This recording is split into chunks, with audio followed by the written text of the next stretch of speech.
ದೇವರ ಪರಿಶುದ್ಧವಾದಂಥ ನಾಮಕ್ಕೆ ಸ್ತೋತ್ರವಾಗಲಿ. ಬಂದಿರುವಂಥ ನಿಮ್ಮೆಲ್ಲರಿಗೂ ನಾನು ಯೇಸು ಕ್ರಿಸ್ತನ ನಾಮದಲ್ಲಿ ವಂದಿಸುವಂತವನಾಗಿದ್ದೇನೆ. ಬೆಳಗಿನಿಂದ ಈ ಮಧ್ಯಾಹ್ನದವರೆಗೂ ನಾವು ಹಾಡುಗಳಿಂದಲೂ ಸ್ತುತಿ ಸ್ತೋತ್ರಗಳಿಂದಲೂ ಕೀರ್ತನೆಯಿಂದಲೂ ನಾವು ದೇವರ ನಾಮವನ್ನು ಮಹಿಮೆ ಪಡಿಸಿದ್ದೇವೆ. ಒಂದು ಸ್ವಲ್ಪ ಸಮಯ ಈ ದಿನಕ್ಕಾಗಿ ಆರಿಸಿಕೊಂಡಂಥ ವಾಕ್ಯದ ಭಾಗವನ್ನು ನಾವು ಧ್ಯಾನಿಸಿಕೊಳ್ಳೋಣ. ದೇವರ ವಾಕ್ಯವು ಹೀಗೆ ಹೇಳುತ್ತೆ, ಸತ್ಯವೇದವನ್ನು ತಂದಿರುವವರು ತೆಗಿರಿ. ಇಬ್ರಿಯ 6ನೇ ಅಧ್ಯಾಯ, ಅದು ಇಬ್ರಿಯ 6ನೇ ಅಧ್ಯಾಯ 14ನೇ ವಚನವು ಹೀಗೆ ಹೇಳುತ್ತೆ, ನಿಜವಾಗಿಯೂ ನಿಮ್ಮನ್ನು ಆಶೀರ್ವದಿಸುವೆನು, ನಿಮ್ಮನ್ನು ಹೆಚ್ಚಿಸುವೆನು ಎಂದು ಹೇಳಿದ್ದೇನಷ್ಟೇ. ಆ ವಾಗ್ದಾನದ ಫಲಕ್ಕೋಸ್ಕರ ಅಬ್ರಹಾಮನು ಬಹು ದಿವಸ ಕಾದುಕೊಂಡಿದ್ದು ಆ ಫಲವನ್ನು ದೇವರು ಹೇಳಿದ ಹಾಗೆಯೇ ಹೊಂದಿದನು ಎಂಬುದಾಗಿ ದೇವರ ವಾಕ್ಯವು ಹೇಳುವ ಹಾಗೆಯೇ ದೇವರು ಬಂದಿರುವಂಥ ನಮ್ಮೆಲ್ಲರನ್ನು ದೇವರು ಬಲಪಡಿಸಿ ಆಶೀರ್ವದಿಸಿ ಹೆಚ್ಚಿಸಲಿ. ದೇವರು ಕಳೆದ ವಾರವೆಲ್ಲ, ಕಳೆದ ದಿನಗಳೆಲ್ಲ ದೇವರು ನಮ್ಮನ್ನು ಕಾಯ್ದು ಮುನ್ನಡೆಸಿದಂಥವರಾಗಿದ್ದಾರೆ. ಯಾವ ಕೇಡುಗಳು, ಯಾವ ಉಪದ್ರವಗಳು, ಯಾವ ಗಂಡಾಂತರಗಳು ನಮ್ಮ ಗುಡಾರದ ಸಮೀಪಕ್ಕೂ ಬಾರದ ಹಾಗೆ ದೇವರು ನಮ್ಮನ್ನು ಎಲ್ಲ ಕೇಡುಗಳಿಂದ ದೇವರು ನಮ್ಮನ್ನು ತಪ್ಪಿಸಿ ಕಾಯ್ದು ನಡೆಸಿದಂಥವರಾಗಿದ್ದಾರೆ. ದೇವರ ವಾಕ್ಯವು ಹೀಗೆ ಹೇಳುತ್ತೆ, ಅದು ಯೆಶಾಯನು ಬರೆದ ಪ್ರವಾದನೆಯ ಗ್ರಂಥ 41ನೇ ಅಧ್ಯಾಯ, ಯೆಶಾಯನು ಬರೆದ ಪ್ರವಾದನೆಯ ಗ್ರಂಥ 41ನೇ ಅಧ್ಯಾಯ ಅದರ 10ನೇ ವಚನವನ್ನು ನಾವು ಓದುವುದಾದರೆ ಅಲ್ಲಿ ದೇವರ ವಾಕ್ಯವು ಹೀಗೆ ಹೇಳುತ್ತೆ, ನಾನೇ ನಿಮ್ಮೊಂದಿಗಿದ್ದೇನೆ, ದಿಗ್ಭ್ರಮೆಗೊಳ್ಳದಿರು, ನಾನೇ ನಿನ್ನ ದೇವರು, ನಾನು ನಿನ್ನನ್ನು ಬಲಪಡಿಸ್ತೇನೆ, ಹೌದು ನಿನಗೆ ಸಹಾಯ ಕೊಡುತ್ತೇನೆ, ನನ್ನ ಧರ್ಮದ ಬಲಗೈಯನ್ನು ನಿನಗೆ ಆಧಾರ ಮಾಡುತ್ತೇನೆ ಎಂಬುದಾಗಿ. ಹಲ್ಲೆಲೂಯಾ.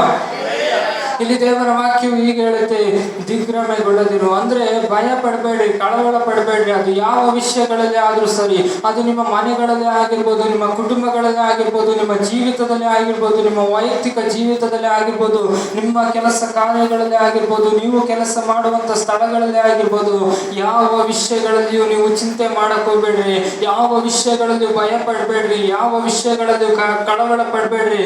ನಿಮ್ಮನ್ನು ಕಾಯುವಾತನು ತೂಕಡಿಸುವುದಿಲ್ಲ, ನಿದ್ರಿಸುವುದಿಲ್ಲ. ಹಲ್ಲೆಲೂಯಾ. ದೇವರ ವಾಕ್ಯವು ಹೀಗೆ ಹೇಳುತ್ತೆ, ಇಗೋ ಇಸ್ರಾಯೇಲರನ್ನು ಕಾಯುವಾತನು, ಆತನು ತೂಕಡಿಸುವುದಿಲ್ಲ, ನಿದ್ರಿಸುವುದಿಲ್ಲ, ನಿಮ್ಮನ್ನು ಕಾಯುವವನು ಯೆಹೋವನೇ ಎಂಬುದಾಗಿ. ನಿನ್ನ ಬಲಗಡೆಯಲ್ಲಿ ನೆರಳಿನಂತೆ ನಿಂತಿರುವಾತನು ಯೆಹೋವನೇ ಎಂಬುದಾಗಿ. ಹಗಲಿನಲ್ಲಿ ಸೂರ್ಯನು, ഇരുಳಿನಲ್ಲಿ ಚಂದ್ರನು ನಿನ್ನನ್ನು ಬಾಧಿಸುವುದಿಲ್ಲ. ಹಲ್ಲೆಲೂಯಾ. ಎಲ್ಲ ಕೇಡುಗಳಿಂದಲೂ, ಎಲ್ಲ ವಿಪತ್ತುಗಳಿಂದಲೂ, ಎಲ್ಲ ಶೋಧನೆಗಳಿಂದಲೂ, ಎಲ್ಲ ಗಂಡಾಂತರಗಳಿಂದಲೂ ತಪ್ಪಿಸಿ ಕಾಯ್ದು ನಡೆಸುವಂತ ದೇವರು ನಮ್ಮ ಸಂಗಡವಾಗಿರುವಾಗ ಇಲ್ಲಿ ದೇವರ ವಾಕ್ಯ ಹೇಳುತ್ತೆ, ಭಯ ಪಡಬೇಡ್ರಿ ಎಂಬುದಾಗಿ, ದಿಗ್ಭ್ರಮೆಗೊಳ್ಳಬೇಡ್ರಿ ಎಂಬುದಾಗಿ. ಹಲ್ಲೆಲೂಯಾ. ಆದ್ದರಿಂದ ದೇವರ ವಾಕ್ಯದ ಮೇಲೆ ಭರವಸೆ ಬಿಡ್ರಿ, ದೇವರ ವಾಕ್ಯಗಳನ್ನು ಅನುಸರಿಸಿ ನಡೆಯುವಂಥವರಾಗಿರಿ, ಆತನ ಆಜ್ಞೆಗಳನ್ನು ಕೈಗೊಂಡು ನಡೆಯುವಂಥವರಾಗಿರಿ. ಅದು ಎಂಥ ಸಮಯಗಳಲ್ಲಿ ಆಗಿರ್ಬೋದು, ಎಂಥ ಪರಿಸ್ಥಿತಿಗಳಲ್ಲಿ ಆಗಿರ್ಬೋದು, ಎಂಥ ಸ್ಥಿತಿಯಲ್ಲಿ ಆಗಿರ್ಬೋದು, ಯಾವ ಕಾರಣಕ್ಕೂ ದೇವರ ವಾಕ್ಯಕ್ಕೆ ವಿರುದ್ಧವಾಗಿ ನಡೆಯದೆ, ದೇವರ ಆಜ್ಞೆಗಳಿಗೆ ವಿರುದ್ಧವಾಗಿ ಜೀವಿಸದೆ, ಎಲ್ಲ ಸಮಯಗಳಲ್ಲಿಯೂ ಎಲ್ಲ ಪರಿಸ್ಥಿತಿಗಳಲ್ಲಿಯೂ ದೇವರ ವಾಕ್ಯದ ಮೇಲೆ ಭರವಸೆ ಬಿಟ್ಟು ನೀವು ಮುಂದೆ ಸಾಗುವಂಥವರಾಗಿರಿ. ಹಲ್ಲೆಲೂಯಾ. ಯಾಕೆಂದರೆ ದೇವರ ವಾಕ್ಯ ನಮ್ಮೊಟ್ಟಿಗೆ ಇರುವಾಗ, ಪರಿಶುದ್ಧಾತ್ಮನು ನಮ್ಮ ಸಂಗಡವಾಗಿರುವಾಗ, ನಮ್ಮನ್ನು ಎದುರಿಸೋದಕ್ಕೆ, ನಮ್ಮನ್ನು ಕುಗ್ಗಿಸೋದಕ್ಕೆ ಯಾವ ಸೈತಾನನಿಗಾಗಲಿ, ಯಾವ ಸೈತಾನನ ಕಾರ್ಯಗಳಿಗಾಗಲಿ, ಯಾವ ಮನುಷ್ಯನಿಗಾಗಲಿ ಅದು ಎಂದಿಗೂ ಸಾಧ್ಯವಿಲ್ಲ. ಹಲ್ಲೆಲೂಯಾ. ನಿನ್ನ ಮಗ್ಗಲಲ್ಲಿ 1000 ಜನರು, ನಿನ್ನ ಬಲಗಡೆಯಲ್ಲಿ 10,000 ಜನರು ಸತ್ತು ಬಿದ್ದರು, ನಿನಗೇನು ತಟ್ಟದು ಎಂಬುದಾಗಿ. ನಮಗೆ ವಿರುದ್ಧವಾಗಿ ಯಾರೇ ಕೇಡು ಕಲ್ಪಿಸೋದಕ್ಕೆ ಬಂದರೂ ಯಾವ ಕೇಡುಗಳು ನಿಮಗೆ ಸಂಭವಿಸೋದಿಲ್ಲ.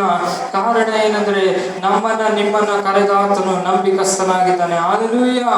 ಇದುವರೆಗೂ ನಡೆಸಿರುವ ಆತನು, ಇನ್ನು ಮುಂದೆ ನಡೆಸುವ ಆತನು ಆತನೇ ಆಗಿರೋದ್ರಿಂದ ಯಾವ ವಿಷಯಗಳಲ್ಲಿಯೂ ಭಯ ಪಡಬೇಡ್ರಿ, ಯಾವ ವಿಷಯಗಳಲ್ಲಿಯೂ ಕುಗ್ಗಿ ಹೋಗ್ಬೇಡ್ರಿ, ಯಾವ ವಿಷಯಗಳಲ್ಲಿಯೂ ದಿಗ್ಭ್ರಮೆಗೊಳ್ಳಬೇಡ್ರಿ ಎಂಬುದಾಗಿ ಇಲ್ಲಿ ದೇವರ ವಾಕ್ಯವು ನಮ್ಮನ್ನು ಎಚ್ಚರಿಸುವಂತದ್ದಾಗಿದೆ. ಹಲ್ಲೆಲೂಯಾ. ಇಲ್ಲಿ ದೇವರ ವಾಕ್ಯವು ಹೀಗೆ ಹೇಳುತ್ತೆ, ಯೋಹಾನ 1ನೇ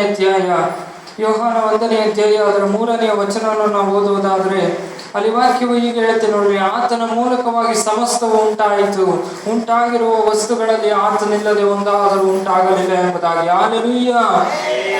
ಈ ಸಮಸ್ತವನ್ನು ಉಂಟು ಮಾಡಿದಂಥ ದೇವರು, ಈ ಸಮಸ್ತವನ್ನು ಪರಿಪಾಲಿಸುವಂತ ದೇವರು, ಈ ಸಮಸ್ತವನ್ನು ಆಳುವಂತ ದೇವರು, ನಮ್ಮನ್ನ ನಿಮ್ಮನ್ನ ಉಂಟು ಮಾಡಿದಂಥ ದೇವರು, ನಮ್ಮನ್ನ ನಿಮ್ಮನ್ನ ರೂಪಿಸಿದಂಥ ದೇವರು, ನಮ್ಮನ್ನ ನಿಮ್ಮನ್ನ ಕಾಯುವಂತ ದೇವರು. ಇಂದು ನಮ್ಮನ್ನ ದೇವರು ಕೈ ಬಿಡೋದಿಲ್ಲ. ಅದು ಯಾವ ವಿಷಯಗಳಲ್ಲೇ ಆಗಿರ್ಬೋದು, ಎಂಥ ಸಮಯಗಳಲ್ಲೇ ಆಗಿರ್ಬೋದು, ಎಂಥ ಪರಿಸ್ಥಿತಿಗಳಲ್ಲೇ ಆಗಿರ್ಬೋದು, ನೀವು ಕಷ್ಟಗಳಲ್ಲೇ ನೀವು ಹಾದು ಹೋಗ್ತಾ ಇರ್ಬೋದು, ಅನೇಕ ರೀತಿಯ ಶೋಧನೆಗಳಲ್ಲೇ ನೀವು ಹಾದು ಹೋಗ್ತಾ ಇರ್ಬೋದು. ನೀವು ಒಂದು ಕ್ಷಣ ಯೇಸುವೇ ಎಂಬುದಾಗಿ ಕೂಗಿ ಕರೆಯುವುದಾದ ಪ್ರಾರ್ಥಿಸೋದಾದ್ರೆ, ನೀವು ಪ್ರಾರ್ಥಿಸೋದಾದ್ರೆ, ನೀವು ಮೊಣಕಾಲುಗಳನ್ನು ಊರಿ ನೀವು ಕಣ್ಣೀರಿನಿಂದ ನೀವು ದೇವರ ಸನ್ನಿಧಾನದಲ್ಲಿ ನೀವು ಪ್ರಾರ್ಥಿಸೋದಾದ್ರೆ, ದೇವರು ನಿಮ್ಮನ್ನ ಕೈ ಬಿಡದ ರೀತಿಯಲ್ಲಿ ದೇವರು ನಿಮ್ಮನ್ನ ಕಷ್ಟಗಳಿಂದ ಮೇಲಕ್ಕೆ ಎತ್ತಿ ಆತನು ಈ ಲೋಕದಲ್ಲಿ ಒಂದು ಆಶೀರ್ವದಿಸಲ್ಪಟ್ಟವರಾಗಿ, ಈ ಲೋಕದಲ್ಲಿ ಒಂದು ಆಶೀರ್ವಾದದ ನೆಲೆಯಾಗಿ ಜೀವಿಸತಕ್ಕಂತೆ ದೇವರು ನಿಮ್ಮ ಜೀವಿತದಲ್ಲಿ ಆತನು ಕೃಪೆ ಕೊಟ್ಟು ಆತನು ನಡೆಸುವಂತವನಾಗಿದ್ದಾನೆ. ಹಲ್ಲೆಲೂಯಾ.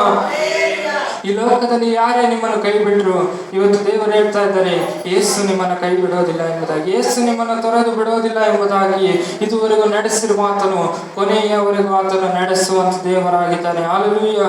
ಯೆಶಾಯನು ಬರೆದ ಪ್ರವಾದನೆಯ ಗ್ರಂಥ, ಯೆಶಾಯನು ಬರೆದ ಪ್ರವಾದನೆಯ ಗ್ರಂಥ ಅಲ್ಲಿ 40ನೇ ಅಧ್ಯಾಯವನ್ನು ನಾವು ನೋಡುವಾಗ ಅಲ್ಲಿ ದೇವರ ವಾಕ್ಯವು ಹೀಗೆ ಹೇಳುತ್ತೆ, 31ನೇ ವಚನವು ಹೀಗೆ ಹೇಳುತ್ತೆ ನೋಡ್ರಿ, ಯೆಹೋವನನ್ನು ನಿರೀಕ್ಷಿಸುವವರು ಹೊಸ ಬಲವನ್ನು ಹೊಂದುವರು ಎಂಬುದಾಗಿ. ಹದ್ದುಗಳಂತೆ ರೆಕ್ಕೆಗಳನ್ನು ಚಾಚಿಕೊಂಡು ಏರುವರು, ಓಡಿ ದಣಿಯರು ನಡೆದು ಬಳಲರು ಎಂಬುದಾಗಿ. ಹಲ್ಲೆಲೂಯಾ. ಇವತ್ತು ಯಾರು ದೇವರನ್ನು ನಿರೀಕ್ಷಿಸುವಂತವರಾಗಿರ್ತಾರೋ, ಯಾರು ದೇವರ ವಾಕ್ಯಗಳನ್ನು ಅನುಸರಿಸುವಂತವರಾಗಿರ್ತಾರೋ, ಯಾರು ದೇವರ ವಾಕ್ಯದ ಮೇಲೆ ಭರವಸೆ ಬಿಟ್ಟು ಮುಂದೆ ಸಾಗುವಂತವರಾಗಿರ್ತಾರೋ, ಅಂಥವರು ದೇವರ ಬಲವನ್ನ, ಅಂಥವರು ದೇವರ ಕೃಪೆಯನ್ನ, ಅಂಥವರು ದೇವರ ಆಶೀರ್ವಾದಗಳನ್ನ ಹೊಂದುವಂತವರಾಗಿದ್ದಾರೆ ಎಂಬುದಾಗಿ ಇಲ್ಲಿ ನಾವು ದೇವರ ವಾಕ್ಯದಲ್ಲಿ ನಾವು ನೋಡುವಂತವರಾಗಿದ್ದೇವೆ. ದೇವರ ವಾಕ್ಯವು ಹೀಗೆ ಹೇಳುತ್ತೆ, ಯೋಹಾನನ ಸುವಾರ್ತೆ 11ನೇ ಅಧ್ಯಾಯ, ಯೋಹಾನನ ಸುವಾರ್ತೆ 11ನೇ ಅಧ್ಯಾಯ. ಈ ದಿನಕ್ಕಾಗಿ ನಾವು ಆರಿಸಿಕೊಂಡಂತ ವಾಕ್ಯದ ಭಾಗವನ್ನು ನಾವು ಧ್ಯಾನಿಸಿಕೊಳ್ಳುವುದಕ್ಕಾಗಿ ನಾವು ಹೋಗುವಂತವರಾಗಿರೋಣ. ಯೋಹಾನನ ಸುವಾರ್ತೆ 11ನೇ ಅಧ್ಯಾಯ 40ನೇ ವಚನವನ್ನು ನಾವು ಓದಿಕೊಳ್ಳೋಣ. ಯೇಸು ಆಕೆಗೆ, ನೀನು ನಂಬಿದರೆ ದೇವರ ಮಹಿಮೆಯನ್ನು ಕಾಣುವೆ ಎಂದು ನಾನು ನಿನಗೆ ಹೇಳಿಲ್ಲವೇ ಎಂದು ಉತ್ತರ ಕೊಟ್ಟನು ಎಂಬುದಾಗಿ. ಹಲ್ಲೆಲೂಯಾ. ಈ ದಿನಕ್ಕಾಗಿ ನಾನು ಆರಿಸಿಕೊಂಡಂತ ವಾಕ್ಯದ ಭಾಗ ಏನೆಂದರೆ, ನೀನು ನಂಬಿದರೆ ದೇವರ ಮಹಿಮೆಯನ್ನು ಕಾಣುವೆ ಎಂಬುದಾಗಿ. ಈ ದಿನದಲ್ಲಿ ನಾನು ನಂಬಿಕೆಯ ಕುರಿತಾಗಿ, ನಂಬಿಕೆ ನಮ್ಮ ಜೀವಿತದಲ್ಲಿ ಎಷ್ಟು ಪ್ರಾಮುಖ್ಯತೆ ಎಂಬುದರ ಕುರಿತಾಗಿ, ಯಾವುದರ ಮೇಲೆ ನಂಬಿಕೆ ಇಡಬೇಕು, ನಂಬಿಕೆಯ ಮಹತ್ವವೇನು, ನಂಬಿಕೆಯಿಂದ ಉಂಟಾಗುವಂತ ಆಶೀರ್ವಾದಗಳೇನು ಎಂಬುದಾಗಿ ಈ ಸಮಯದಲ್ಲಿ ನಾನು ಸ್ವಲ್ಪ ಸಮಯದಲ್ಲೇ ನಾನು ಎಲ್ಲವನ್ನು ನಾನು ಹೇಳಿ ನಾನು ಮುಗಿಸುವಂತವನಾಗಿದ್ದೇನೆ. ಈ ನಂಬಿಕೆಯ ಕುರಿತಾದ ಎಲ್ಲ ವಿಷಯಗಳನ್ನ ನಾವು ಈ ಸಮಯದಲ್ಲಿ ದೇವರ ವಾಕ್ಯದಲ್ಲಿ ನಾವು ಧ್ಯಾನಿಸುವಂತವರಾಗಿರೋಣ. ದೇವರ ವಾಕ್ಯವು ಹೀಗೆ ಹೇಳುತ್ತೆ, ಮತ್ತಾಯ 19ನೇ ಅಧ್ಯಾಯ ಅದರ 26ನೇ ವಚನವನ್ನು ನಾವು ಓದುವುದಾದರೆ ಅಲ್ಲಿ ನಾವು ಆ ವಾಕ್ಯದ ಭಾಗದಲ್ಲಿ ನಾವು ಈ ರೀತಿಯಾಗಿ ನೋಡ್ತೇವೆ, ಇದು ಮನುಷ್ಯರಿಗೆ ಅಸಾಧ್ಯ ಆದರೆ ದೇವರಿಗೆ ಎಲ್ಲ ಸಾಧ್ಯ ಅಂದನು ಎಂಬುದಾಗಿ. ಹಲ್ಲೆಲೂಯಾ. ನಮ್ಮ ದೇವರಿಗೆ ಅಸಾಧ್ಯವಾದದ್ದು ಒಂದು ಇಲ್ಲ. ನಮ್ಮ ದೇವರು ಅಸಾಧ್ಯಗಳನ್ನ ಸಾಧ್ಯವನ್ನಾಗಿಯೂ ಸಾಧ್ಯಗಳನ್ನ ಅಸಾಧ್ಯವನ್ನಾಗಿಯೂ ದೇವರು ಮಾರ್ಪಡಿಸಲಿಕ್ಕೆ ಆತನು ಶಕ್ತನಾಗಿದ್ದಾನೆ. ಹಲ್ಲೆಲೂಯಾ. ಆತನು ಒಂದು ಮಾತು ಹೇಳಿದರೆ ಸಾಕು, ಪರಿಸ್ಥಿತಿಗಳು ಅದು ಬದಲಾಗುವಂತದ್ದಾಗಿದೆ. ಆತನು ಒಂದು ಮಾತು ಹೇಳಿದರೆ ಸಾಕು, ನಮ್ಮ ಜೀವಿತದ ಅವಸ್ಥೆಗಳು ಮಾರ್ಪಡುವಂತದ್ದಾಗಿದೆ. ಆತನು ನಮ್ಮ ಜೀವಿತದಲ್ಲಿ ಒಂದು ಮಾತನ್ನು ಹೇಳಿದರೆ ಸಾಕು, ಅದು ನಮ್ಮ ಕುಟುಂಬಗಳಲ್ಲಾಗಿರ್ಬೋದು, ನಮ್ಮ ಕೆಲಸ ಕಾರ್ಯಗಳಲ್ಲಾಗಿರ್ಬೋದು, ನಮ್ಮ ಜೀವಿತದಲ್ಲಾಗಿರ್ಬೋದು, ಅದು ಯಾವ ವಿಷಯದಲ್ಲಿ ಆದ್ರೂ ತಡೆಯಾಗಿದಂತ ಕಾರ್ಯಗಳು ಅದು ನಡೆಯಲಿಕ್ಕೆ ಹೋಗುವ ಹಾಗೆ ದೇವರು ಮಾರ್ಪಡಿಸುವಂತವರಾಗಿದ್ದಾರೆ. ಹಲ್ಲೆಲೂಯಾ. ಸ್ತೋತ್ರ ಸ್ವಾಮಿ. ಹಲ್ಲೆಲೂಯಾ. ಇದನ್ನು ನಂಬುವಂತವರಿಗಾಗಿ ನಾನು ದೇವರಿಗೆ ಸ್ತೋತ್ರವನ್ನು ಮಾಡುವಂತವನಾಗಿದ್ದೇನೆ. ಸಭೆಯಲ್ಲಿ ಕೂತಾಗ ನಾವು ಸುಮ್ಮನೆ ಕೂರ್ಬೇಡ್ರಿ, ಆಮೇನ್ ಎಂಬುದಾಗಿ ಹೇಳುವಂತವರಾಗಿರಿ. ದೇವರು ಆಮೇನ್ ಎಂಬುದಾಗಿ ಅರ್ಥ ಏನು ಹೇಳ್ರಿ? ಆಮೇನ್ ಹಾಗೆ ಆಗಲಿ ಎಂಬುದಾಗಿ. ಹಲ್ಲೆಲೂಯಾ. ವಾಕ್ಯಗಳನ್ನು ಹೇಳ್ತಾ ಇರುವಾಗ ಆಮೇನ್ ಹಲ್ಲೆಲೂಯಾ ಎಂಬುದಾಗಿ ಹೇಳುವಂತವರಾಗಿರಿ. ಹಲ್ಲೆಲೂಯಾ. ಹಾಗೆ ಹೇಳ್ತಾ ಇದ್ರೆ ನನಗೂ ಹೇಳಲಿಕ್ಕೆ ಅದು ಚೆನ್ನಾಗಿರುವಂತದ್ದಾಗಿದೆ. ಹಲ್ಲೆಲೂಯಾ. ಹಲ್ಲೆಲೂಯಾ. ಆತನೇ ಆಲ್ಫಾ, ಆತನೇ ಒಮೇಗಾ. ಹಲ್ಲೆಲೂಯಾ. ಆತನಿಂದಲೇ ಆದಿ, ಆತನಿಂದಲೇ ಅಂತ್ಯ. ಆತನೇ ಇದ್ದಾತನು, ಇರುವಾತನು, ಮುಂದೆ ಬರುವಾತನು ಆತನೇ ಆಗಿದ್ದಾನೆ. ಈ ಲೋಕದಲ್ಲಿ ಆತನ ಹೊರತು ಬೇರೆ ದೇವರುಗಳಿಲ್ಲ. ಬೇರೆ ಯಾವ ನಾಮಗಳಿಂದಲೂ ನಮಗೆ ರಕ್ಷಣೆ ಸಿಗೋದಿಲ್ಲ. ಬೇರೆ ಯಾವ ನಾಮಗಳಿಂದಲೂ ನಮಗೆ ನಿತ್ಯ ಜೀವವು ಸಿಗೋದಿಲ್ಲ. ಬೇರೆ ಯಾವ ನಾಮಗಳಿಂದಲೂ ನಮಗೆ ಕೃಪೆ ಆಶೀರ್ವಾದಗಳು ಸಿಗೋದಿಲ್ಲ. ಮತ್ಯಾವ ನಾಮದಿಂದ ಎಂಬುದಾಗಿ ಹೇಳುವುದಾದರೆ ಈ ಆಕಾಶದ ಕೆಳಗೆ ಭೂಮಿಯ ಮೇಲೆ ಕೊಡಲ್ಪಟ್ಟಿರುವಂತದ್ದು ಒಂದೇ ಒಂದು ನಾಮ, ಅದೇ ಯೇಸುವಿನ ನಾಮವಾಗಿದೆ. ಆ ಯೇಸುವಿನ ನಾಮವನ್ನು ಹೇಳುವಾಗಲೇ ನಮಗೆ ರಕ್ಷಣೆ, ಆ ಯೇಸುವಿನ ನಾಮವನ್ನು ಹೇಳುವಾಗಲೇ ನಮಗೆ ನಿತ್ಯ ಜೀವ, ಆ ಯೇಸುವಿನ ನಾಮವನ್ನು ಹೇಳುವಾಗಲೇ ನಮಗೆ ಬೇಕಾಗಿರುವಂತಹ ಆಶೀರ್ವಾದಗಳಾಗಿರ್ಬೋದು, ನಮಗೆ ಬೇಕಾಗಿರುವಂತಹ ಕೃಪೆಗಳಾಗಿರ್ಬೋದು, ನಮ್ಮ ಜೀವಿತದಲ್ಲಿ ಬೇಕಾಗಿರುವಂತಹ ಆಶೀರ್ವಾದಗಳಾಗಿರ್ಬೋದು, ಅದು ಸಿಗುವಂಥದ್ದು ಯಾರಿಂದ ಎಂಬುದಾಗಿ ಹೇಳುವುದಾದರೆ ಅದು ಯೇಸುವಿನ ನಾಮದಿಂದಲೇ ಎಂಬುದಾಗಿ. ಹಲ್ಲೆಲೂಯಾ. ಯೋಹಾನನ ಸುವಾರ್ತೆ 2ನೇ ಅಧ್ಯಾಯ 1ನೇ ವಚನದಿಂದ ನಾವು ಓದಿಕೊಳ್ಳೋಣ. ಇಲ್ಲಿ ಯೇಸು ಸ್ವಾಮಿ ಮಾಡಿದಂತ ಮೊದಲನೆಯ ಅದ್ಭುತ ಕಾರ್ಯವನ್ನು ನಾವು ಈ ಭಾಗದಲ್ಲಿ ನೋಡ್ತೇವೆ. ಇಲ್ಲಿ 2ನೇ ಅಧ್ಯಾಯ 1ನೇ ವಚನದಿಂದ ನಾವು ಓದಿಕೊಳ್ಳೋಣ. ಮಾರನೆಯ ದಿನದಲ್ಲಿ ಗಲಿಲಾಯದ ಕಾನಾ ಊರಿನಲ್ಲಿ ಒಂದು ಮದುವೆ ಆಯಿತು. ಯೇಸುವಿನ ತಾಯಿ ಅಲ್ಲಿ ಇದ್ದಳು. ಯೇಸುವನ್ನು ಆತನ ಶಿಷ್ಯರನ್ನು ಮದುವೆಗೆ ಕರೆದರು. ದ್ರಾಕ್ಷರಸವು ಸಾಲದೆ ಹೋಗಲಾಗಿ ಯೇಸುವಿನ ತಾಯಿ ಆತನಿಗೆ ಅದರಲ್ಲಿ ದ್ರಾಕ್ಷರಸವಿಲ್ಲ ಎಂದು ಹೇಳಿದನು. ಯೇಸು ಆಕೆಗೆ, ಅಮ್ಮ, ನನ್ನ ಗೊಡವೆ ನಿನಗೇಕೆ? ನನ್ನ ಸಮಯವು ಇನ್ನೂ ಬಂದಿಲ್ಲ ಎಂದು ಹೇಳಲು ಆತನ ತಾಯಿಯು ಕೆಲಸದವರಿಗೆ, ಆತನು ನಿಮಗೆ ಏನು ಹೇಳುವೆನೋ ಅದನ್ನು ಮಾಡಿರಿ ಅಂದಳು. ಹಲ್ಲೆಲೂಯಾ. ಇಲ್ಲಿ ಕಾನಾ ಊರಿನ ಮದುವೆಯಲ್ಲಿ ಒಂದು ಕೊರತೆ ಎದುರಾಯಿತು. ಆ ಕೊರತೆ ಏನೆಂದರೆ, ಆ ಕಾನಾ ಊರಿನ ಮದುವೆಯಲ್ಲಿ ಎದುರಾದಂಥ ಕೊರತೆ ಏನೆಂದರೆ, ಅಲ್ಲಿ ದ್ರಾಕ್ಷಾರಸದ ಕೊರತೆ ಎದುರಾಯಿತು. ಸಾಮಾನ್ಯವಾಗಿ ಅಡುಗೆ ಊಟ ಏನಾದರೂ ಖಾಲಿ ಆಯಿತು ಅಂದರೆ ತಕ್ಷಣಕ್ಕೆ ಒಂದು ಮರಿನ ಕೋಳಿನ ಕೊಯ್ದು ಅಡುಗೆ ರೆಡಿ ಮಾಡಿಬಿಡ್ಬೋದು. ಹಲ್ಲೆಲೂಯಾ. ಆದರೆ ಈ ದ್ರಾಕ್ಷಾರಸ ಆಗಲ್ಲ, ಅದು ತಕ್ಷಣಕ್ಕೆ ರೆಡಿ ಮಾಡುವಂಥದ್ದಲ್ಲ. ಆದರೆ ಈ ಕಾನಾ ಊರಿನ ಮದುವೆಯಲ್ಲಿ ಎದುರಾದಂಥ ಕೊರತೆ ಏನೆಂಬುದಾಗಿ ನಾವು ದೇವರ ವಾಕ್ಯದಲ್ಲಿ ನೋಡುವುದಾದರೆ, ಅಲ್ಲಿ ಎದುರಾದಂಥ ಕೊರತೆ ಏನೆಂದರೆ, ಆ ಮದುವೆಯಲ್ಲಿ ದ್ರಾಕ್ಷರಸದ ಕೊರತೆ ಬಂತು. ಹಲ್ಲೆಲೂಯಾ. ಆದರೆ ಅಲ್ಲಿ ದ್ರಾಕ್ಷರಸದ ಕೊರತೆ ಬಂದರು, ಆದರೆ ಯೇಸು ಅಲ್ಲಿ ಇದ್ದಿದ್ದರಿಂದ ಆ ಕೊರತೆಯಾಗಿ ಇರೋದಕ್ಕೆ ದೇವರು ಬಿಡಲಿಲ್ಲ. ಆ ಕಾನಾ ಊರಿನಲ್ಲಿ ಎದುರಾದಂಥ ಕೊರತೆಯನ್ನು ದೇವರು ಅಲ್ಲಿ ನೀರನ್ನೇ ದ್ರಾಕ್ಷರಸವನ್ನಾಗಿ ಮಾಡುವುದರ ಮುಖಾಂತರವಾಗಿ ದೇವರು ಅಲ್ಲಿ ಮಹಿಮೆ ರೂಪದಲ್ಲಿ ದೇವರು ಮಾಡಿದರು ಎಂಬುದಾಗಿ ನಾವಿಲ್ಲಿ ಮರುಭಾಗದಲ್ಲಿ ದೇವರ ವಾಕ್ಯದಲ್ಲಿ ನಾವು ನೋಡುವಂತವರಾಗಿದ್ದೇವೆ. ಹಲ್ಲೆಲೂಯಾ. ಇವತ್ತು ನಮ್ಮ ಜೀವಿತಗಳಲ್ಲಿ ಕೂಡ ಅನೇಕ ರೀತಿಯ ಕೊರತೆಗಳು ಎದುರಾಗಬಹುದು. ಇವತ್ತು ನಮ್ಮ ಮನೆಗಳಲ್ಲಾಗಿರ್ಬೋದು, ನಮ್ಮ ಕೆಲಸ ಕಾರ್ಯಗಳಲ್ಲಾಗಿರ್ಬೋದು, ನಮ್ಮ ಜೀವಿತದ ಪ್ರತಿಯೊಂದೊಂದು ಕ್ಷಣಗಳಲ್ಲಾಗಿರ್ಬೋದು, ನಾವು ಕೆಲಸ ಮಾಡುವಂತ ಸ್ಥಳಗಳಲ್ಲಾಗಿರ್ಬೋದು, ಅನೇಕ ರೀತಿಯ ಕೊರತೆಗಳು ಎದುರಾಗಬಹುದು. ಆದರೆ ನಿಮ್ಮ ಮನೆಗಳಲ್ಲಿ ಯೇಸು ಇರೋದಾದ್ರೆ, ನಿಮ್ಮ ಕುಟುಂಬಗಳಲ್ಲಿ ಯೇಸು ಇರೋದಾದ್ರೆ, ನಿಮ್ಮ ಜೀವಿತದಲ್ಲಿ ಯೇಸು ಇರೋದಾದ್ರೆ, ನಿಮ್ಮ ಹೃದಯದಲ್ಲಿ ಯೇಸುವಿಗೆ ಜಾಗ ಕೊಟ್ಟಿರೋದಾದ್ರೆ, ನಿಮ್ಮ ಮನೆಗಳಲ್ಲಿ ದೇವ ಸೇವಕರು ಕಾಲಿಡೋದಾದ್ರೆ, ನಿಮ್ಮ ಕೊರತೆಯಾಗಿ ಇರೋದಿಲ್ಲ, ನಿಮ್ಮ ಕಷ್ಟಗಳು ಕಷ್ಟವಾಗಿ ಇರೋದಿಲ್ಲ. ನಿಮ್ಮ ಕೊರತೆಗಳನ್ನು ದೇವರು ಮಹಿಮೆಯ ರೂಪದಲ್ಲಿ ದೇವರು ಬದಲಾಯಿಸುವಂತವರಾಗಿದ್ದಾರೆ. ಹಲ್ಲೆಲೂಯಾ. ಆ ಕಾನಾ ಊರಿನ ಮದುವೆಯಲ್ಲಿ ನೀರನ್ನು ದ್ರಾಕ್ಷರಸವನ್ನಾಗಿ ಮಾಡುವುದರ ಮುಖಾಂತರವಾಗಿ ಅದ್ಭುತವನ್ನು ಮಾಡಿದಂತ ದೇವರು ಇಂದು ನಿಮ್ಮ ಜೀವಿತಗಳಲ್ಲಿಯೂ, ನಿಮ್ಮ ಕೆಲಸ ಕಾರ್ಯಗಳಲ್ಲಿಯೂ, ನಿಮ್ಮ ಮನೆಗಳಲ್ಲಿಯೂ, ನಿಮ್ಮ ವೈಯಕ್ತಿಕ ಜೀವಿತಗಳಲ್ಲಿಯೂ ದೇವರು ಕೃಪೆಯನ್ನು ಕೊಟ್ಟು ಆತನು ಮುನ್ನಡೆಸುವಂತಹ ದೇವರಾಗಿದ್ದಾರೆ. ಹಲ್ಲೆಲೂಯಾ. ಅಂದು ಅದ್ಭುತಗಳನ್ನು, ಮಹತ್ ಕಾರ್ಯಗಳನ್ನು, ಸೂಚಕ ಕಾರ್ಯಗಳನ್ನು ಮಾಡುತ್ತಿದ್ದಂಥ ದೇವರು ಇಂದು ನಿಮ್ಮ ಜೀವಿತಗಳಲ್ಲಿಯೂ ಕೂಡ ದೇವರು ಅದ್ಭುತವನ್ನು ಮಾಡುವಂತಹ ದೇವರಾಗಿದ್ದಾರೆ. ಹಲ್ಲೆಲೂಯಾ. ಅಂದು ಯೇಸು ಸ್ವಾಮಿ 5 ರೊಟ್ಟಿ 2 ಮೀನನ್ನ 5,000 ಜನರು ತೃಪ್ತಿಯಿಂದ ಊಟ ಮಾಡಿ ಹೋಗತಕ್ಕಂತೆ ಅದ್ಭುತವನ್ನು ಮಾಡಿದಂಥ ದೇವರು ಇಂದು ನಿಮ್ಮ ಜೀವಿತಗಳಲ್ಲಿಯೂ ಕೂಡ ದೇವರು ಅದ್ಭುತವನ್ನು ಮಾಡುವಂತವರಾಗಿದ್ದಾರೆ. ಹಲ್ಲೆಲೂಯಾ. ಆದರೆ ದೇವರು ನಮ್ಮನ್ನು ಆಶೀರ್ವದಿಸಬೇಕು ಎನ್ನುವುದಾದ್ರೆ, ದೇವರು ನಮ್ಮನ್ನು ಅಭಿವೃದ್ಧಿಪಡಿಸಬೇಕು ಎನ್ನುವುದಾದ್ರೆ, ದೇವರು ನಮ್ಮಲ್ಲಿ ನೋಡುವಂಥದ್ದೇನು? ನಮ್ಮ ನಂಬಿಕೆ ಎಂಥದ್ದು ಎಂಬುದಾಗಿ. ನಾವು ಎಷ್ಟರ ಮಟ್ಟಿಗೆ ನಾವು ದೇವರ ಮೇಲೆ ಆತುಕೊಂಡಿದ್ದೇವೆ, ನಮ್ಮ ನಂಬಿಕೆ ಯಾವುದರ ಮೇಲೆ ಇದೆ? ಒಂದು ವೇಳೆ ಲೋಕದ ಮೇಲೆ ನಾವು ನಂಬಿಕೆಯಲ್ಲಿದ್ದೀವೋ, ಇಲ್ಲ ನಾವು ದೇವರ ಮೇಲೆ ನಂಬಿಕೆಯಲ್ಲಿದ್ದೀವೋ ಎಂಬುದಾಗಿ ದೇವರು ನಮ್ಮನ್ನು ನೋಡುವಂತವರಾಗಿದ್ದಾರೆ. ಹಲ್ಲೆಲೂಯಾ. ಒಂದು ವೇಳೆ ದೇವರ ಮೇಲೆ, ದೇವರ ವಾಕ್ಯದ ಮೇಲೆ ನಂಬಿಕೆ ನಮಗಿರೋದಾದ್ರೆ ದೇವರು ನಮ್ಮನ್ನು ಆಶೀರ್ವಾದದಲ್ಲಿ ಆತನು ಮುನ್ನಡೆಸುವಂತವನಾಗಿದ್ದಾನೆ. ಹಲ್ಲೆಲೂಯಾ.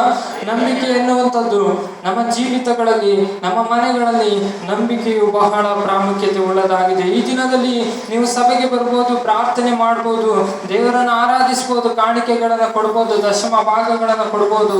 ಆದರೆ ನಿಮ್ಮಲ್ಲಿ ನಂಬಿಕೆನೇ ಇಲ್ಲ ಎನ್ನೋದಾದ್ರೆ ನೀವು ಏನು ಮಾಡಿದ್ರು ವ್ಯರ್ಥವಾಗಿರುತ್ತೆ. ಹಲ್ಲೆಲೂಯಾ. ನೀವು ಏನೇ ಮಾಡೋದಾದರೂ ಎಲ್ಲ ವಿಷಯಗಳಲ್ಲಿ ನಂಬಿಕೆ ಉಳ್ಳವರಾಗಿ ನೀವು ಮಾಡುವಂತವರಾಗಿರ್ಬೇಕು. ಅದು ಚಿಕ್ಕ ವಿಷಯದಲ್ಲೇ ಆಗಿರ್ಬೋದು, ದೊಡ್ಡ ವಿಷಯಗಳಲ್ಲೇ ಆಗಿರ್ಬೋದು, ನಂಬಿಕೆಯು ಬಹಳ ಪ್ರಾಮುಖ್ಯತೆ ಉಳ್ಳದಾಗಿದೆ. ಹಲ್ಲೆಲೂಯಾ. ಅದಕ್ಕೆ ದೇವರ ವಾಕ್ಯವು ಹೀಗೆ ಹೇಳುತ್ತೆ, ನಂಬಿಕೆ ಇಲ್ಲದೆ ದೇವರನ್ನು ಮೆಚ್ಚಿಸುವುದು ಅಸಾಧ್ಯ ಎಂಬುದಾಗಿ. ದೇವರ ಬಳಿಗೆ ಬರುವವನು ದೇವರು ಇದ್ದಾನೆ ಮತ್ತು ತನ್ನನ್ನು ಹುಡುಕುವವರಿಗೆ ಪ್ರತಿಫಲವನ್ನು ಕೊಡುತ್ತಾನೆ ಎಂಬುದಾಗಿ ನಂಬುವುದು ಅವಶ್ಯ ಎಂಬುದಾಗಿ ದೇವರ ವಾಕ್ಯದಲ್ಲಿ ನಾವು ನೋಡುವಂತವರಾಗಿದ್ದೇವೆ. ನಂಬಿಕೆ ಇಲ್ಲದೆ ನೀವು ಏನೇ ಮಾಡಿದ್ರು ದೇವರನ್ನು ಮೆಚ್ಚಿಸೋದಕ್ಕಾಗಲ್ಲ. ಹಲ್ಲೆಲೂಯಾ. ಈ ದಿನಗಳಲ್ಲಿ ನೀವು ಸಭೆಗೆ ಬರ್ಬೋದು, ಪ್ರಾರ್ಥನೆಗಳನ್ನು ಮಾಡ್ಬೋದು, ದೇವರನ್ನು ಆರಾಧನೆ ಮಾಡ್ಬೋದು, ಅನೇಕ ರೀತಿಯ ಕಾಣಿಕೆಗಳನ್ನು ಕೊಡ್ಬೋದು, ನೀವು ಕರ್ತನ ಮೇಜಿನಲ್ಲಿ ಭಾಗವಹಿಸ್ಬೋದು, ವಾಕ್ಯಗಳನ್ನು ಧ್ಯಾನಿಸ್ಬೋದು. ನೀವು ಏನೇ ಮಾಡಿದ್ರು ನಿಮ್ಮಲ್ಲಿ ನಂಬಿಕೆನೇ ನಿಮಗಿಲ್ಲ ಎನ್ನೋದಾದ್ರೆ ದೇವರ ಮೇಲೆ, ದೇವರ ವಾಕ್ಯದ ಮೇಲೆ ನಂಬಿಕೆನೇ ನಿಮಗಿಲ್ಲ ಅನ್ನೋದಾದ್ರೆ ನೀವು ದೇವರನ್ನ ಮೆಚ್ಚಿಸೋದಕ್ಕೆ ಆಗೋದಿಲ್ಲ. ಹಲ್ಲೆಲೂಯಾ. ನೀವು ಎಷ್ಟೇ ಕಾಣಿಕೆಗಳನ್ನು ಕೊಟ್ಟರು ನಿಮ್ಮಲ್ಲಿ ನಂಬಿಕೆ ಇಲ್ಲ ಅಂದ್ರೆ ದೇವರನ್ನ ಮೆಚ್ಚಿಸೋದಕ್ಕೆ ಆಗಲ್ಲ. ನೀವು ಎಷ್ಟೇ ಹೊತ್ತು ಪ್ರಾರ್ಥನೆ ಮಾಡ್ರಿ, ಅರ್ಧ ಗಂಟೆ, ಒಂದು ದಿನವೆಲ್ಲ ನೀವು ಪ್ರಾರ್ಥನೆ ಮಾಡ್ರಿ, ಆದ್ರೆ ನೀವು ಮಾಡುವಂತ ಪ್ರಾರ್ಥನೆಯಲ್ಲಿ ನಂಬಿಕೆ ಇಲ್ಲ ಅಂದ್ರೆ ದೇವರು ನಿಮ್ಮ ಪ್ರಾರ್ಥನೆಯನ್ನು ಕೇಳಲ್ಲ. ಅದೇ 5 ನಿಮಿಷ ಪ್ರಾರ್ಥನೆ ಮಾಡ್ರಿ, ನೀವು ನಂಬಿಕೆಯಿಂದ ಪ್ರಾರ್ಥನೆ ಮಾಡೋದಾದ್ರೆ ದೇವರು ನಿಮ್ಮ ಪ್ರಾರ್ಥನೆಯನ್ನು ಕೇಳುವಂತವರಾಗಿದ್ದಾರೆ. ಅದೇ ರೀತಿಯಾಗಿ ವಾಕ್ಯಗಳನ್ನ ಧ್ಯಾನಿಸೋದು ಅಷ್ಟೇ. ಸುಮ್ಮನೆ ನಾವು ವಾಕ್ಯಗಳನ್ನು ಓದಿಕೊಂಡ್ರೆ ದೇವರ ವಾಕ್ಯ ನಮ್ಮ ಒಟ್ಟಿಗೆ ಮಾತನಾಡಲ್ಲ. ನೀವು ಒಂದು ಅಧ್ಯಾಯವನ್ನಾದ್ರೂ ಓದ್ರಿ, ಆದ್ರೆ ಅದನ್ನ ಲಕ್ಷ್ಯವಿಟ್ಟು, ಗಮನವಿಟ್ಟು, ಇಲ್ಲಿ ಏನ್ ಸಂಭವ ನಡೀತು ಎಂಬುದಾಗಿ ಗಮನವಿಟ್ಟು ಓದೋದಾದ್ರೆ ಆ ದೇವರ ವಾಕ್ಯವು, ಆ ವಚನವು ನಿಮ್ಮೊಟ್ಟಿಗೆ ಮಾತನಾಡುವಂತದ್ದಾಗಿದೆ. ಹಲ್ಲೆಲೂಯಾ.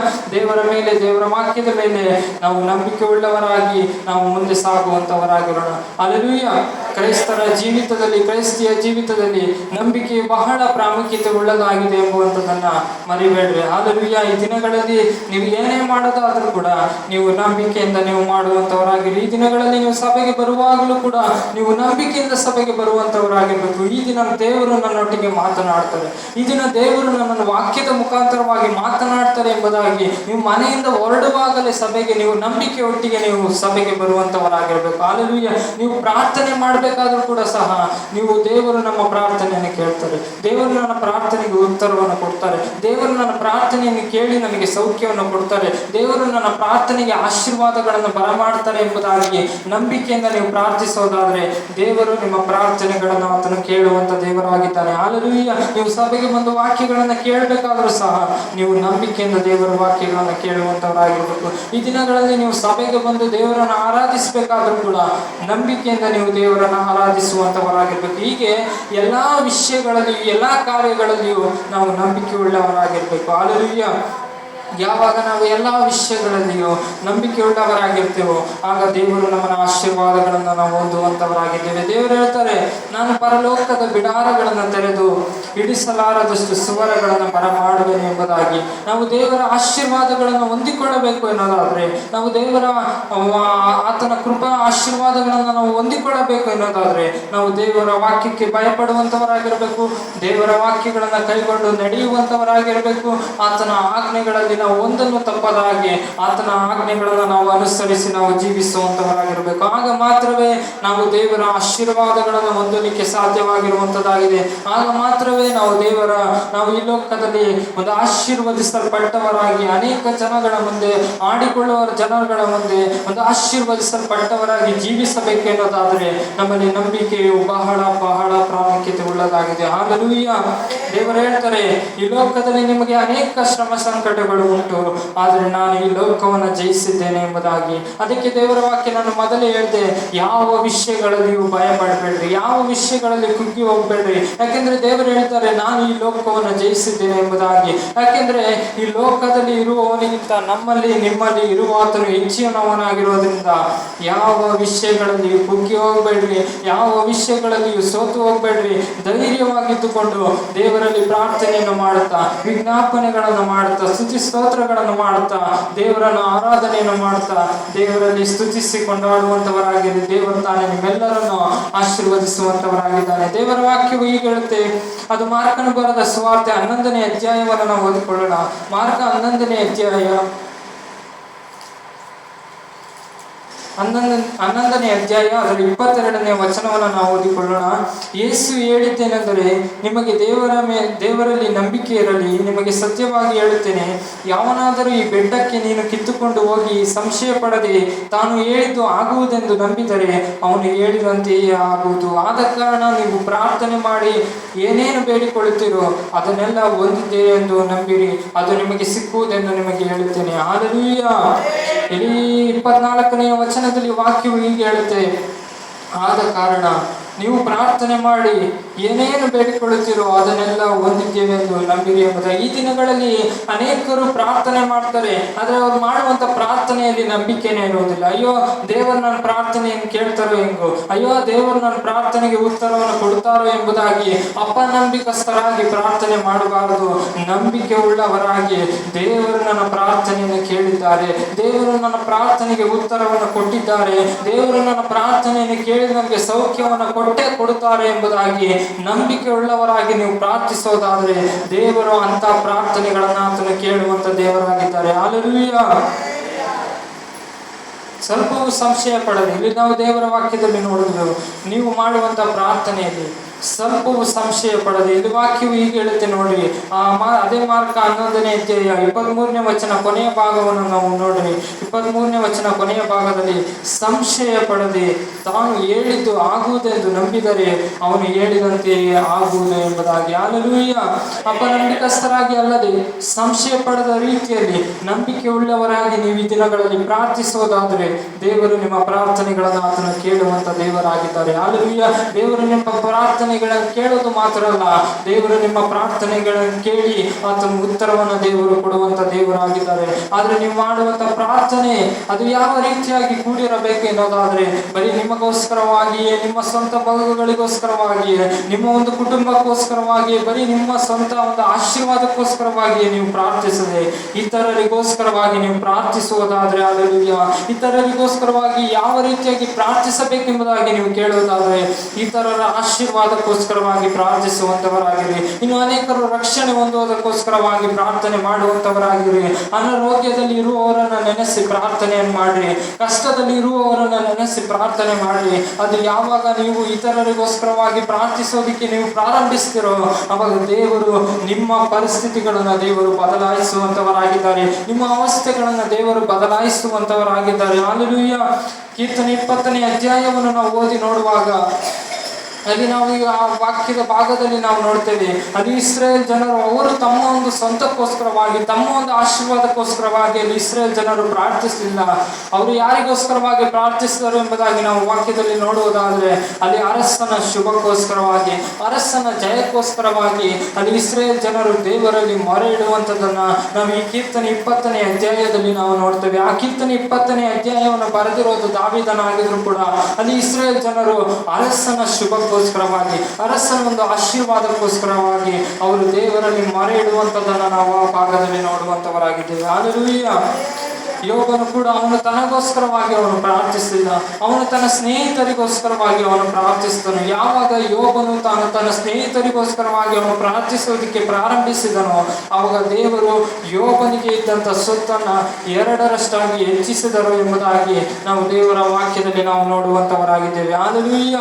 ಏನೇ ಶೋಧನೆಗಳು, ಏನೇ ಕಷ್ಟಗಳು ಬಂದರು ಯಾವ ವಿಷಯಗಳಲ್ಲಿ ಕುಗ್ಗಿ ಹೋಗ್ಬೇಡ್ರಿ, ದಿಗ್ಭ್ರಮೆಗೊಳ್ಬೇಡ್ರಿ, ಭಯಪಡಬೇಡ್ರಿ, ಧೈರ್ಯವಾಗಿ ಎಲ್ಲವನ್ನು ಎದುರಿಸಲಿಕ್ಕೆ ಶಕ್ತರಾಗಿದ್ದುಕೊಂಡು ಪ್ರಾರ್ಥನೆಗಳನ್ನು, ವಿಜ್ಞಾಪನೆಗಳನ್ನು, ಸ್ತುತಿ ಸ್ತೋತ್ರಗಳನ್ನು ಮಾಡುವಂತವರಾಗಿರ್ರಿ. ಪೌಲ ಸೀಲರನ್ನು ಕೂಡ ಸೆರೆಮನೆಗೆ ಹಾಕಲ್ಪಟ್ಟಾಗ ಅವರು ಸೆರೆಮನೆಯಲ್ಲಿ ಹಾಕಿದರೆ ಎಂಬುದಾಗಿ ಅವರು ಸೋತು ಹೋಗಲಿಲ್ಲ. ಅವರು ಸೆರೆಮನೆಯಲ್ಲಿ ಇದ್ದುಕೊಂಡು ಸ್ತುತಿ ಸ್ತೋತ್ರಗಳನ್ನು ಆಡುವುದಕ್ಕೆ ಅವರು ಪ್ರಾರಂಭಿಸ್ತಾರೆ. ಅವಾಗ ಮಹಾ ಭೂಕಂಪ ಉಂಟಾಗಿ ಅವರ ಅಸ್ಥಿವಾರಗಳು ಕದಲಿದವು ಎಂಬುದಾಗಿ ನಾವು ಅಪೊಸ್ತಲರ ಕೃತ್ಯಗಳಲ್ಲಿ ನಾವು ಗಮನಿಸುವಂತವರಾಗಿದ್ದೇವೆ. ಅವರಿಗೆ ಹಾಕಿದಂತ ಬೇಡಿಗಳು ಕಳಚಿ ಬಿದ್ದವು ಎಂಬುದಾಗಿ ನಾವು ದೇವರ ವಾಕ್ಯದಲ್ಲಿ ನೋಡುವಂತವರಾಗಿದ್ದೇವೆ. ಇವತ್ತು ನಿಮ್ಮ ಜೀವಿತಗಳಲ್ಲಿಯೂ ನಿಮ್ಮ ಕುಟುಂಬಗಳಲ್ಲಿಯೂ ಸೈತಾನನು ಏನೇ ಶೋಧನೆಗಳನ್ನು ತಂದ್ರು, ಎಷ್ಟೇ ನಿಮ್ಮನ್ನು ಕುಗ್ಗಿಸೋದಕ್ಕೆ ಪ್ರಯತ್ನ ಪಟ್ಟರು, ಈ ಲೋಕದಲ್ಲಿ ಯಾರೇ ನಿಮ್ಮನ್ನು ಕೈ ಬಿಟ್ಟರು, ಯಾರೇ ನಿಮ್ಮನ್ನು ತಿರಸ್ಕಾರದಿಂದ ನೋಡಿದ್ರು, ಯಾರೇ ನಿಮ್ಮನ್ನು ಅವಮಾನ ಪಡಿಸಿದ್ರು, ಅವರ ಮುಂದೆಯೇ ದೇವರು ನಿಮ್ಮನ್ನು ತಲೆ ಎತ್ತಿ ನಡೆಯತಕ್ಕಂತೆ, ಅವರ ಮುಂದೆಯೇ ಒಂದು ಆಶೀರ್ವದಿಸಲ್ಪಟ್ಟವರಾಗಿ ಜೀವಿಸುವ ಹಾಗೆ ದೇವರು ಮಾರ್ಪಡಿಸಲಿಕ್ಕೆ ಶಕ್ತನಾಗಿದ್ದಾನೆ. ಆದರೆ ದೇವರು ನಮ್ಮನ್ನು ಆಶೀರ್ವದಿಸಬೇಕು ಅನ್ನೋದಾದರೆ ದೇವರು ನಮ್ಮಲ್ಲಿ ನೋಡುವಂಥದ್ದು ನಮ್ಮ ನಂಬಿಕೆ ಎಂಥದ್ದು. ಒಂದು ವೇಳೆ ನೀವು ಪ್ರತಿ ವಾರ ಸಭೆಗೆ ಬರ್ಬೋದು, ಆದರೆ ನಿಮ್ಮಲ್ಲಿ ನಂಬಿಕೆ ಇಲ್ಲ ಅಂದ್ರೆ ಎಲ್ಲ ವ್ಯರ್ಥ. ನೀವು ಕಾಣಿಕೆಗಳನ್ನು ಕೊಡ್ಬೋದು, ಆದರೆ ನಿಮ್ಮಲ್ಲಿ ನಂಬಿಕೆ ಇಲ್ಲ ಅಂದ್ರೆ ಎಲ್ಲ ವ್ಯರ್ಥ. ನೀವು ದಶಮ ಭಾಗ ಕಾಣಿಕೆಗಳನ್ನು ಕೊಡ್ಬೋದು, ಆದರೆ ನಿಮ್ಮಲ್ಲಿ ನಂಬಿಕೆ ಇಲ್ಲ ಅಂದ್ರೆ ಎಲ್ಲ ವ್ಯರ್ಥ. ಆದ್ರಿಂದ ನಂಬಿಕೆಯು ನಮ್ಮ ಜೀವಿತದಲ್ಲಿ ಬಹಳ ಪ್ರಾಮುಖ್ಯತೆ ಉಳ್ಳದಾಗಿದೆ. ಯಾವುದರ ಮೇಲೆ ನಾವು ನಂಬಿಕೆ ಇಡಬೇಕೆಂಬುದಾಗಿ ಹೇಳುವುದಾದ್ರೆ ದೇವರ ವಾಕ್ಯಗಳ ಮೇಲೆ ನೀವು ನಂಬಿಕೆ ಇಡುವಂತವರಾಗಿರಿ, ದೇವರ ಮೇಲೆ ನಂಬಿಕೆ ಇಡುವಂತವರಾಗಿರಿ. ಈ ಲೋಕದ ಅನುಸಾರವಾಗಿ ನಡೆಯದೆ, ದೇವರ ವಾಕ್ಯದ ಅನುಸಾರವಾಗಿ, ಲೋಕದ ಆಜ್ಞೆಗಳನ್ನು ಅನುಸರಿಸದೆ ದೇವರ ವಾಕ್ಯಗಳನ್ನು ಆಜ್ಞೆಗಳನ್ನು ಅನುಸರಿಸಿ ನೀವು ನಡೆಯುವಂತವರಾಗಿರಿ. ದೇವರ ವಾಕ್ಯ ನಿಮ್ಮೊಟ್ಟಿಗಿರುವಾಗ, ಪರಿಶುದ್ಧಾತ್ಮನು ನಿಮ್ಮ ಸಂಗಡವಾಗಿರುವಾಗ ನಿಮ್ಮನ್ನು ಎದುರಿಸೋದಕ್ಕೆ, ನಿಮ್ಮನ್ನು ಕುಗ್ಗಿಸೋದಕ್ಕೆ ಅದು ಯಾರಿಂದಲೂ ಸಾಧ್ಯವಿಲ್ಲ. ದೇವರು ತಾನು ನಿಮ್ಮೆಲ್ಲರನ್ನು ಆಶೀರ್ವದಿಸಿ ಬಲಪಡಿಸಿ ಹೆಚ್ಚಿಸಲಿ. ಈ ಸಮಯದಲ್ಲಿ ಕಣ್ಣುಗಳನ್ನು ಮುಚ್ಚಿದವರಾಗಿ ನಾವು 1 ನಿಮಿಷ ಕಣ್ಣುಗಳನ್ನು ಮುಚ್ಚಿ ನಾವು ಪ್ರಾರ್ಥನೆ ಮಾಡಿಕೊಳ್ಳೋಣ. ಪರಿಶುದ್ಧನು ಮಹೋನ್ನತನು ಸರ್ವಶಕ್ತನು ಸರ್ವಜ್ಞನು ಸರ್ವವ್ಯಾಪಿಯಾದಂಥ ದೇವರೇ ನಿನ್ನ ಪರಿಶುದ್ಧವಾದಂಥ ನಾಮಕ್ಕೆ ಸ್ತೋತ್ರವನ್ನು ಮಾಡ್ತಿದ್ದೇವೆ ಕರ್ತನೆ. ದೇವರ ಬೆಳಗಿನಿಂದ ಕರ್ತನೆ ಇದುವರೆಗೂ ಕರ್ತನೆ ದೇವರೇ ನಿನ್ನ ಹಾಡುಗಳಿಂದಲೂ ಸ್ತುತಿ ಸ್ತೋತ್ರಗಳಿಂದಲೂ ಕರ್ತನೆ ದೇವರೇ ಈ ವಾಕ್ಯದ ಭಾಗದಿಂದಲೂ ಕರ್ತನೆ ಧ್ಯಾನಿಸುವಾಗಿ ಕರ್ತನೆ ಈ ದಿನವೆಲ್ಲ ಕರ್ತನೆ ನಿನ್ನ ನೆನಪಿನಲ್ಲಿ ಕಳೆಯುವ ಹಾಗೆ ಕರ್ತನೆ ಕೃಪೆ ಕೊಡುವಪ್ಪ. ದೇವರೇ ಇದುವರೆಗೂ ನಡೆಸೋದಕ್ಕಾಗಿ ದೇವರೇ ನಿಮಗೆ ಸ್ತೋತ್ರ ಸ್ವಾಮಿ. ದೇವರೇ ಬಂದಿರುವಂಥ ನಿನ್ನ ಜನರನ್ನು ಕರ್ತನೆ ಸಮಾಧಾನವಾಗಿ ಇವರನ್ನು ಕಳಿಸಿಕೊಡು ಕರ್ತನೆ. ಬರುವ ವಾರದಲ್ಲಿ ಕರ್ತನೆ ಇವರು ತಪ್ಪದ ಹಾಗೆ ಕರ್ತನೆ ಬಂದು ನಂಬಿಕೆ ಉಳ್ಳವರಾಗಿ ನಿನ್ನನ್ನು ಆರಾಧಿಸುವ ಹಾಗೆ, ನಂಬಿಕೆ ಉಳ್ಳವರಾಗಿ ನಿನ್ನನ್ನು ಸ್ತುತಿಸುವ ಹಾಗೆ, ನಂಬಿಕೆಯಿಂದ ದೇವರನ್ನು ಆರಾಧಿಸುವ ಹಾಗೆ ಕರ್ತನೆ ಇವರೊಟ್ಟಿಗೆ ದೇವರೇ ವಾಕ್ಯದ ಮುಖಾಂತರವಾಗಿ ನೀನು ಮಾತನಾಡಿಯಪ್ಪ. ದೇವರೇ ಇವರು ತಿರುಗಿ ಹೊರಡುವಾಗ ಕರ್ತನೆ ಇವರ ಪ್ರಯಾಣಗಳಲ್ಲಿ ದೇವರೇ ನಿನ್ನ ಕೃಪೆ ಇರಲಿ. ಇವರ ಮುಂದೆ ಕರ್ತನೆ ನಿನ್ನ ಕೃಪೆ ಹೊರಡಲಿ ಅಪ್ಪ. ದೇವರೇ ಇವರ ಮುಂದೆ ಕರ್ತನೆ ದೇವರೇ ಎಲ್ಲ ಅಡೆತಡೆಗಳನ್ನು ತೆಗೆದುಹಾಕಿ ಕರ್ತನೆ ಇವರನ್ನು ಆಶೀರ್ವಾದದಲ್ಲಿಯೂ ಕೃಪೆಯಲ್ಲೂ ಕರ್ತನೆ ಇವರನ್ನ ಕರ್ತನೆ ತುಂಬಿಸಿ ನಡೆಸಬೇಕೆಂಬುದಾಗಿ ಪ್ರಾರ್ಥಿಸ್ತಾ ಈ ಪ್ರಾರ್ಥನೆಯನ್ನು ಕೇಳಿದಕ್ಕಾಗಿ ನಿಮಗೆ ಸ್ತೋತ್ರ. ಈ ದೇವರ ಸ್ತೋತ್ರ ಅತಿ ಬೇಗನೆ ಬರುತ್ತೇನೆ ಎಂಬುದಾಗಿ ವಾಗ್ದಾನ ಮಾಡಿದ ಯೇಸು ಕ್ರಿಸ್ತನ ನಾಮದಲ್ಲಿ ಈ ಪ್ರಾರ್ಥನೆಯನ್ನು ಬೇಡಿ ಹೊಂದುತ್ತಾ ಇದ್ದೇನೆ ತಂದೆಯೇ. ಆಮೇನ್ ಆಮೇನ್ ಆಮೇನ್. ನನ್ನ ಮನವೇ ಯೆಹೋವನನ್ನು ಕೊಂಡಾಡು, ನನ್ನ ಮನವೇ ಯೆಹೋವನನ್ನು ಕೊಂಡಾಡು. ಆತನು ಮಾಡಿರುವಂಥ ಉಪಕಾರಗಳಲ್ಲಿ ಒಂದನ್ನು ಮರೆಯಬೇಡ. ಅಂತ್ಯ ಆಶೀರ್ವಾದವನ್ನು ಹೊಂದಿಕೊಳ್ಳೋಣ. ಕರ್ತನಾದಂಥ ಯೇಸು ಕ್ರಿಸ್ತನ ಪ್ರೀತಿಯು ತಂದೆಯಾದಂಥ ದೇವರ ಆಶೀರ್ವಾದವು ಪರಿಶುದ್ಧಾತ್ಮನ ಅನ್ಯೋನ್ಯತೆ ಸಹವಾಸವು ಬಂದಿರುವಂಥ ಎಲ್ಲರ ಸಂಗಡವಾಗಿಯೂ ಪ್ರತ್ಯೇಕವಾಗಿ ಇಲ್ಲಿ ನಡೆಯುವಂಥ ಆರಾಧನೆಯ ಸಂಗಡವಾಗಿಯೂ ಪ್ರಾರ್ಥನೆ ಮಾಡಿದಂಥ ಎಲ್ಲ ವಿಷಯಗಳಲ್ಲಿಯೂ ಕರ್ತನ ಬರೋಣದವರೆಗೂ ಆತನ ಕೃಪೆಯು ಎಂದಿಗೂ ಎಂದೆಂದಿಗೂ ನಿರಂತರವಾಗಿರಲಿ. ಆಮೇನ್ ಆಮೇನ್ ಆಮೇನ್. ಇದುವರೆಗೂ ಜಯದಲ್ಲಿ ನಡೆಸಿದಂಥ ದೇವರಿಗೆ ಜಯ ಕೊಟ್ಟ ದೇವರಿಗೆ ಸ್ತೋತ್ರ ಮಾಡೋಣ. ಹಲ್ಲೆಲೂಯಾ ಹಲ್ಲೆಲೂಯಾ ಹಲ್ಲೆಲೂಯಾ ಸ್ತೋತ್ರ. ಆಮೆನ್.